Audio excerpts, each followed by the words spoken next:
मैनू प्यार बड़ा है, मैनू इश्क बड़ा है। मेरी ख्वाहिश ये है कि मेरी हर नमाज के अंदर ये सूरत होनी चाहिए है, लिहाजा मैं इस मुहब्बत ना पढ़ना है। पता मेरे महबूब ने अगों सरकार ने उदा जवाब सुन के क्या फरमाया? रसूलुल्लाह फरमाया कि इस मुहब्बत कायम रही, ये तेनू जन्नत लै जाएगी। इन्हां दे पीछे ला के छड्ड ना देवी, इस मुहब्बत कायम रही, ये मुहब्बत तेनू बाजू तो पकड़ के जन्नत लै जाएगी। उसकी वजह दसा क्यों? फिर सरकार ने फिर खुद फरमाया कि कोई आदमी किसी के खानदान की तारीफ करे ना, किसी को राज़ी करना हो, MP ML ने किसी को राज़ी करन ते बच्चों वास्ते तोहफे लैके जाते। साढ़े एक आदमी बेली ने दसिया कि मेरा केस फैसला ना हो, मैं जज वास्ते एक हरन का बच्चा लै गया, जज के घर गया, वो बच्चों जाके हरन का बच्चा दे दिता। जज साहब तो अंदर सी, बच्चे खेलन, बच्चे खुश हो गए। जज कहे कि मैं फैसला नहीं करना, तुम अपना हरन लै जाओ, बच्चे हरन ना देन, वो रोन। जज बच्चों वेखे तो फस गया।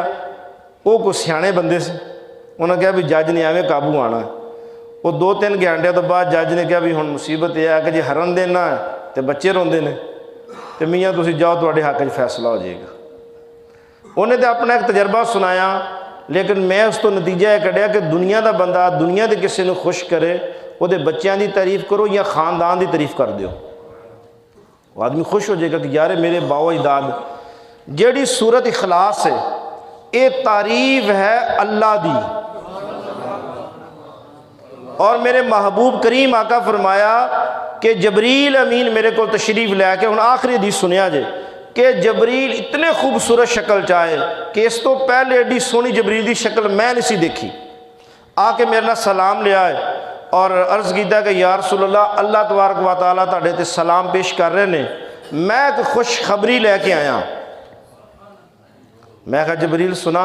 जबरील खुशखबरी सुनाते हैं कि या रसूलल्लाह, खुशखबरी अपनी उम्मत नूं तुसीं देनी है कि जिहड़ा तुहाडा उम्मती अपनी जिंदगी के अंदर 1000 मरतबा सूरत इखलास पढ़ लेगा, 1000 मरतबा, अल्फा मर्रत, 1000 मरतबा अपनी ज़िंदगी के अंदर सूरत इखलास पढ़ लेगा, मैनू अल्लाह ने पैगाम दे के भेजा है कि आ जबरील मेरे महबूब नूं जाके ऐलान कर दे, महबूब अपनी उम्मत नूं ऐलान कर देवे कि जेड़ा उम्मती क़यामत वाले दिन 1000 मरतबा अपनी ज़िंदगी